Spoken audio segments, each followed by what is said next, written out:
Hi friends, welcome to செயின்ஸ் kitchen.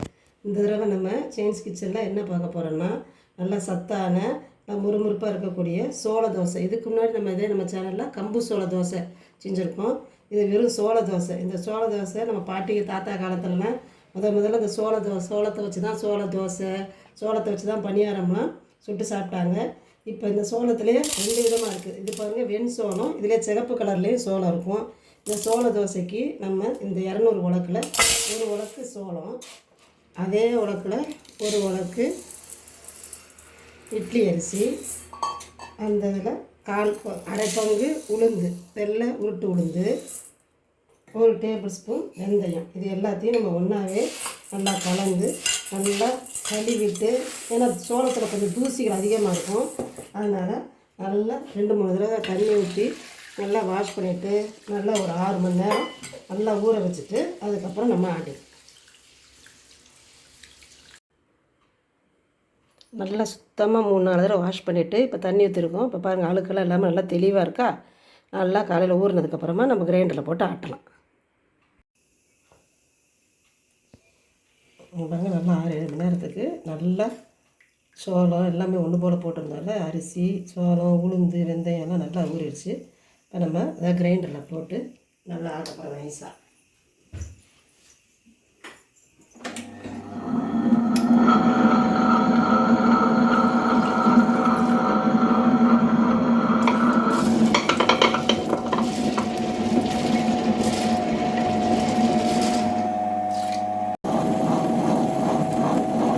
மாவு நல்லா ஆட்டிடுச்சு. இப்போ இந்த மாவுக்கு தேவையான உப்பையும் நம்ம இதிலேயே போட்டு ஆட்டிட்டு நல்லா வலிச்சிட்டோம்னா 4 மணி நேரம் நல்லா புளிச்சதுக்கப்புறமா நம்ம சுட ஆரம்பிச்சிடலாம். நல்லா நைஸாக ஆட்டிடுச்சு, அவ்வளோதான், நம்ம வலிச்சிடலாம். மாவு வலித்து நல்லா கரைச்சி வச்சாச்சு. நல்லா மூடி வச்சுருவோம். ஒரு 4 மணி நேரம் கழித்து புளித்த பிறகு நம்ம எடுத்து தோசை சுட்டுற வேண்டியதுதான். அப்போ இந்த நம்ம சோள தோசைக்கு மாவு ரெடி பண்ணியிருக்கோம். அந்த சோள தோசைக்கு தொட்டுக்க ஒரு அருமையான வெங்காய சட்னி ரெடி பண்ண போகிறோம். அந்த வெங்காய சட்னிக்கு நம்ம என்னென்ன போடுறோம் பாருங்கள். ஒரு 6-7 வத்தல், ஒரு 7 பூண்டு பல், அதுக்கு பல்லாரி வெங்காயமும் போடுறோம், சின்ன வெங்காயம் போடுறோம். ஒரு பல்லாரி வெங்காயம், ஒரு 20 பல் சின்ன வெங்காயம், ஒரே ஒரு தக்காளி, கொஞ்சோண்டு புளி, இதெல்லாம் வச்சு அருமையான ஒரு வெங்காய சட்னி அரைக்கணும். இப்போ நம்ம இந்த சட்னி வதக்க போகிறோம். அடுப்பை பற்ற வச்சுட்டு ஒரு அடிக்கனமான பாத்திரம் வச்சு ஒரு 2 ஸ்பூன் எண்ணெய் ஊற்றியாச்சு. எண்ணெய் காஞ்சோடனே முதல்ல வத்தலை மட்டும் வறுத்து தனியாக எடுத்து வச்சுக்கணும்.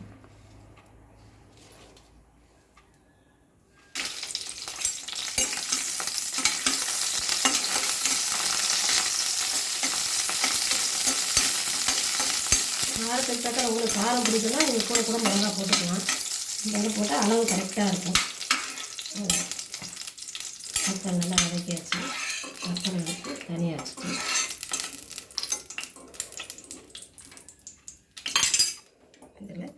இதில் கறிக்கு வச்சுக்கோம்ல பூண்டு,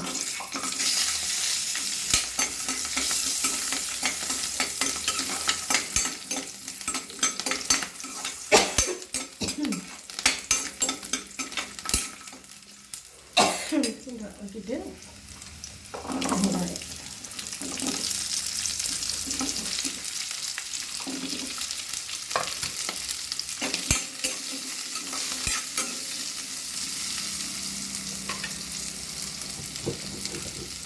இந்த வெங்காயம் சீக்கிரம் வதக்கிறதுக்காக இந்த சட்னிக்கு தேவையான அளவு உப்பு,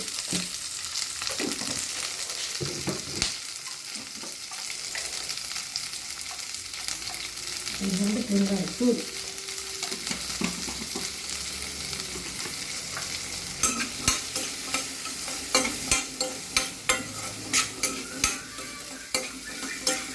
ஏற்கனவே நம்ம சொன்னோம்னா அந்த சோள தோசையில் நம்மளுக்கு நிறையா கால்சியம் சத்து இருக்குது, அயன் சத்து இருக்குது. இப்போ உள்ள பிள்ளைகளுக்கெல்லாம் அயன்னா ரொம்ப கம்மியாக இருக்குது.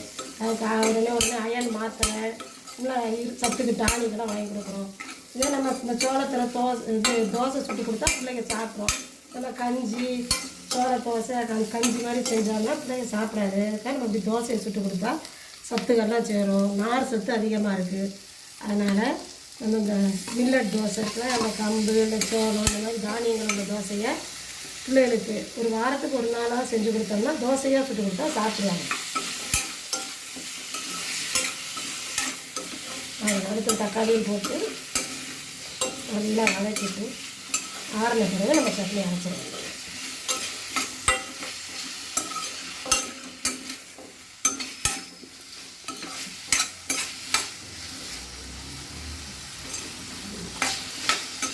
இந்த தக்காளி எடுத்து வச்ச புளி எல்லாத்தையும் போட்டு நல்லா வதக்கும். தக்காளி புளி எல்லாம் போட்டு நல்லா வதக்கிட்டு அப்புறம் எல்லாத்தையும் ஒன்றா போட்டு நம்ம அரைச்சிட வேண்டியது. இதுக்கு நம்ம தேங்காய் சட்னியும் நல்லாயிருக்கும், மல்லி சட்னி எல்லாமே நல்லாயிருக்கும். இதை வேணால் நம்ம தொட்டு சாப்பிடுவோம்.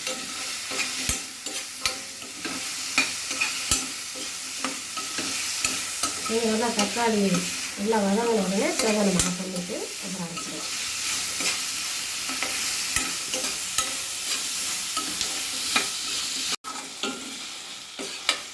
பாருங்கள், நல்லா நம்ம போட்ட தக்காளியெல்லாம் நல்லா குழஞ்சி நல்லா பூண்டு வெங்காயம் எல்லாம் நல்லா வதங்கிருச்சு.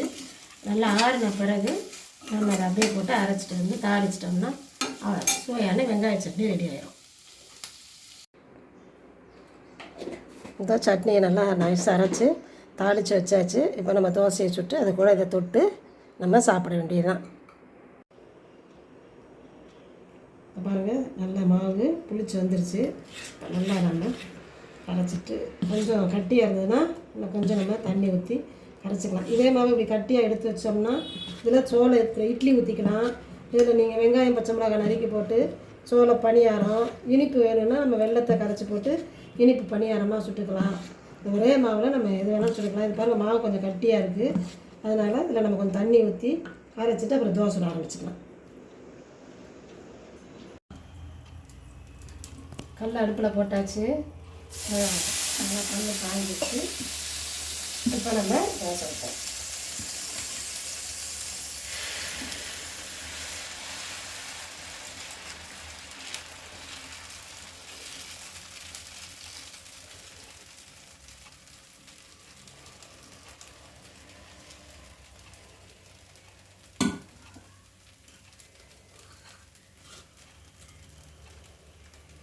உங்களுக்கு நெய் பிடிக்குன்னா நெய்யும் ஊற்றிக்கலாம், நம்ம எண்ணெயும் ஊற்றி சுடலாம்.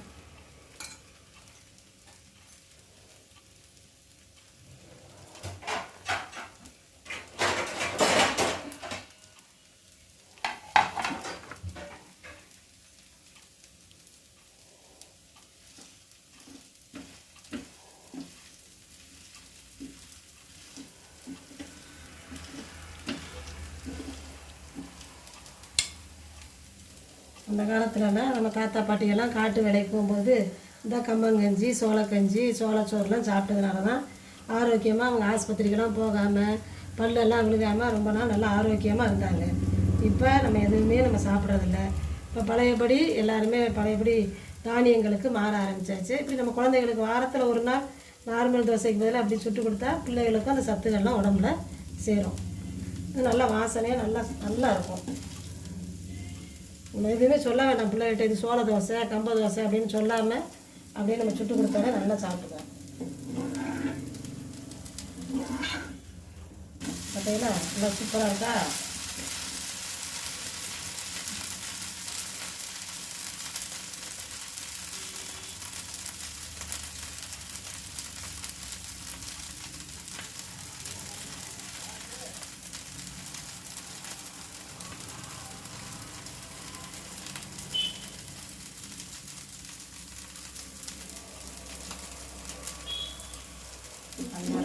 கட்டி போட்டு அடுத்தமா நல்லா மொறுன்னு சூப்பரான சோள தோசை ரெடி.